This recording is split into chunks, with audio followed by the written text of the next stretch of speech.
Our first guest tonight is an Academy Award, Emmy, and Tony-nominated actor you know from films such as Marriage Story, House of Gucci, and the Star Wars franchise. He can be seen next in Ferrari, which will be in theaters on Christmas Day. Please welcome back to the show our very good friend, Adam Driver.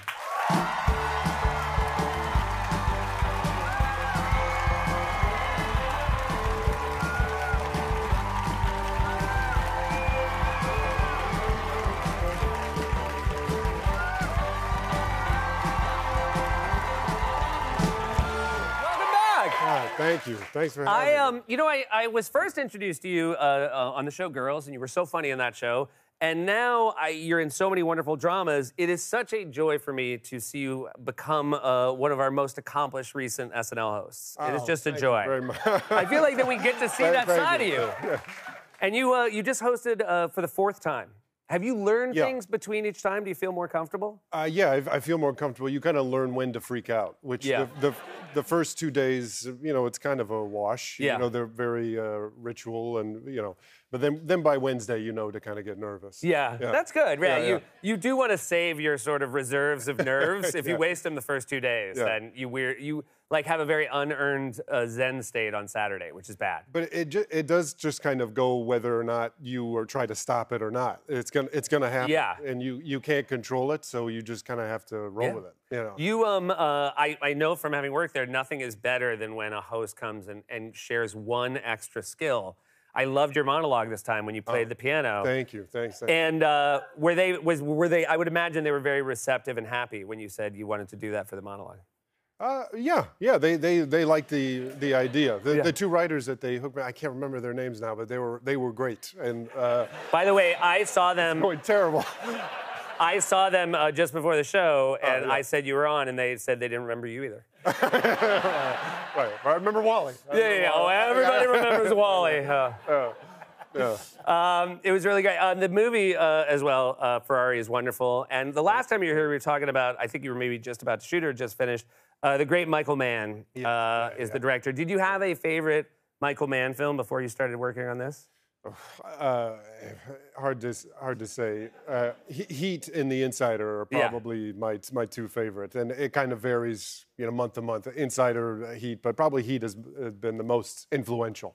Is he someone who likes to talk about his old movies when he's working, when you have downtime? He doesn't have a problem with it. He has he's very researched, so he has a lot of details that but mostly on set, it's hard to pull him away from what he's doing. He's very, you know, myopically focused. I mean, I guess you kind of want your director to be focused and like less. You want to hear an old showbiz story? Right. Obviously, there's a great deal of driving in this film, being that it's the Ferrari film. But is it true that you've been in a car with Michael Mann while he's been driving? Oh, actually, that is true. Yeah, no one's asked me about that. That was the most scary. He has a Ferrari. Okay. And I've driven his Ferrari, and that's the most scared I've ever been. Just sitting in the passenger seat? Sitting in the passenger seat. We drove to dinner. And he's like, do you want to drive? I'm like, yeah, I'll drive. And then this is a mistake. Because he'll try to direct you how we're driving. In California, the roads are very... like this, so you don't want to scrape the front part of the car. Oh yeah, because it's like, so I wouldn't, I mean, by the way, I don't think I'm a good driver, but if someone was like, you want to drive my Ferrari, I'd be like, this is terrible, no. Yeah. Especially with Michael, he's very, you know, he's paying attention to everything you're doing.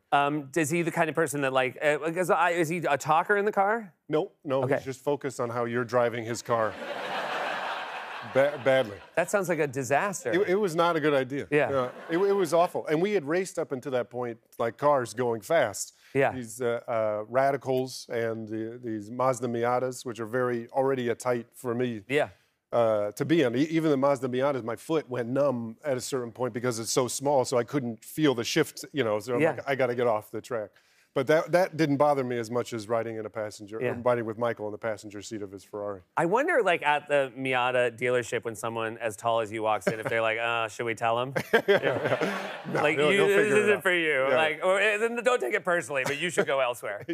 So in the film, you play Enzo Ferrari, and so you do not do, I know there are a few scenes where we see you as a younger Enzo behind the wheel of a car, but you didn't actually do any driving in the film. No, no. No, that's the end of that answer. Yeah. Was there a reason? Was it just that it took place in a time in Enzo's life where he wasn't doing much driving? Yeah, well, yeah, because he wasn't racing, and in the little thing that we did race, it was like a very historic vehicle, so they don't want you driving that around. Right. And also just insurance reasons, they don't want you driving around these kind of replica 801s that are very dangerous. We raced those cars in California, the ones I was talking about, and then we raced some contemporary Ferraris in Modena, and it becomes painfully. And then I drove a chassis of one of the cars that they built that was the model of the cars that we use in the vehicle, and it becomes obvious right away how dangerous they are. There's no roll cages, there's no seat belts. You know, the goal was to be thrown from the car as opposed to get stuck in the car and burned to death. So. Oh, so if you got thrown from a car, it was working. A win. Yeah. As you're going through the air, you're like, this is perfect. Yeah. I never thought this would work, and here it is. I have a lot more questions to ask about Ferrari. We'll be right back with more Adam.